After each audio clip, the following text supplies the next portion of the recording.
Oi, queridos, vamos lá, vamos continuar, né? A gente parou na Inglaterra, não foi? A gente está falando sobre o fortalecimento do rei, né? E, gente, na Inglaterra, o que acontece é o seguinte, tá? A Inglaterra, ela sai derrotada da Guerra dos 100 Anos, tá? E nessa guerra, que foi contra a França, né? A Inglaterra, ela vai perder. E com isso, né, o rei que estava administrando a Inglaterra, ele vai perder o seu poder. E quem vai administrar são duas famílias, tá? E aí a gente vai iniciar uma outra guerra, chamada de Guerra das Duas Rosas, tá bom?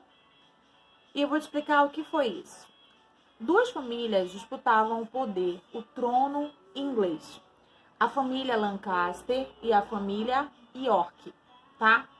Por que duas rosas? Porque cada família tinha um brasão, um símbolo, tá?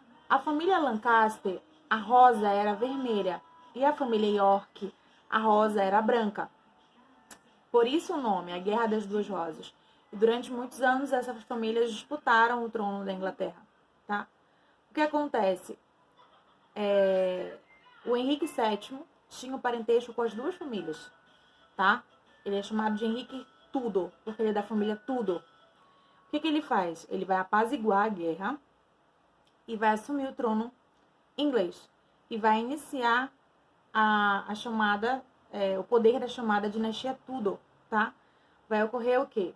A centralização do poder nas mãos de quem? Do rei Henrique VII, tá bom? E ele vai iniciar justamente o que a gente está trabalhando, que é a centralização do poder nas mãos do rei, tá bom? No caso da França, a França ganhou a Guerra dos 100 Anos, tá? E a França, ela também vai se tornar uma monarquia absolutista, tá? E aí vai iniciar o chamado absolutismo monárquico, tá bom?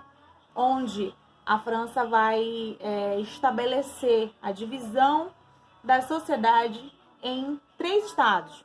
Primeiro estado, composto pelo clero. Segundo estado, composto pelos nobres.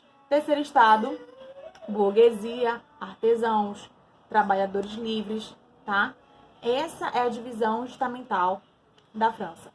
Ambos iniciaram as suas monarquias absolutistas. Professora, que termo é esse? Monarquia absolutista.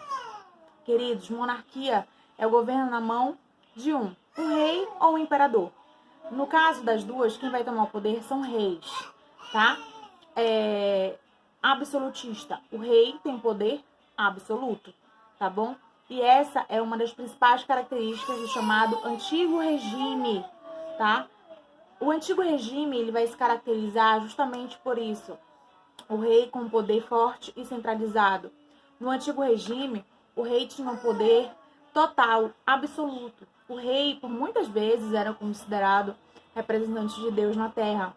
Existiam alguns filósofos chamados de filósofos absolutistas. E esses filósofos, eles vão sacramentar o poder do rei. Eles vão tornar o poder do rei importantíssimo, sagrado, superior. E um desses filósofos é o Jacques Bossuet. Ele cria a teoria do poder divino do rei, onde diz que o rei tem um poder forte e centralizado porque ele é representante de Deus na Terra, né? E foi Deus que deu a sabedoria e o poder para esse rei. E esse rei deve governar tranquilamente, tá bom? Existe outro filósofo absolutista que ele não trabalha com a teoria do poder divino do rei. Ele já trabalha com o poder total desse rei, não precisa ser divino, mas um poder absoluto, que é Nicolau Maquiavel. Maquiavel, ele escreve um livro chamado O Príncipe. E nesse livro ele vai ensinar como esse rei deve agir. Ele fala que o rei, ele deve fazer de tudo para alcançar o respeito. Então ele vai ensinar como esse rei deve agir, e muitas vezes de maneira cruel. Ele ensina, se o rei for preciso invadir uma cidade, matar o exército inteiro daquela cidade para trazer para o resto, né, da população respeito, então o que esse rei deve fazer, né? Ele diz que o rei ele deve ser astuto como uma raposa e deve ser poderoso, forte como um lobo também, né? Ele ensina tudo isso. Então, esse rei, ele vai alcançar esse poder absoluto no antigo regime, tá bom? A gente ainda vai trabalhar o antigo regime com um pouco mais de calma com relação ao mercantilismo, tá? A balança comercial favorável, a parte da economia, a gente vai trabalhar isso com calma, tá bom? Gente, o que é importante tu ressaltar, né, nas tuas atividades, nas tuas provas, é justamente como se deu essa transição da Idade Média para a Idade Moderna. Não foi do nada, gente. Não teve uma ruptura. Não, nada disso. O poder do rei, ele vai se fortalecer aos poucos, tá? Vocês sabem que existe a poderosa senhora feudal, a Igreja Católica, que tá aí. Só que a Igreja Católica, ela vai sofrer um baque muito grande na chamada Reforma Protestante, que é o surgimento das igrejas protestantes, tá bom? Que a gente vai trabalhar com calma também. Só que não esqueça que essa igreja, ela tem um papel fundamental ainda dentro da sociedade moderna, tá? Porque a população, ela ainda é muito cristã, a população ainda é muito católica. E esse rei vai precisar muito da população perto dela. E a forma como as pessoas tinham de ser controladas era através da igreja, era através do poder da igreja, entendeu? Então esse rei, ainda assim, ele vai governar juntamente com a igreja, mas os seus poderes são ilimitados.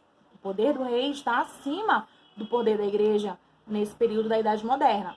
A igreja, ela vai sofrer duras penas, perdas irreparáveis na Reforma Protestante.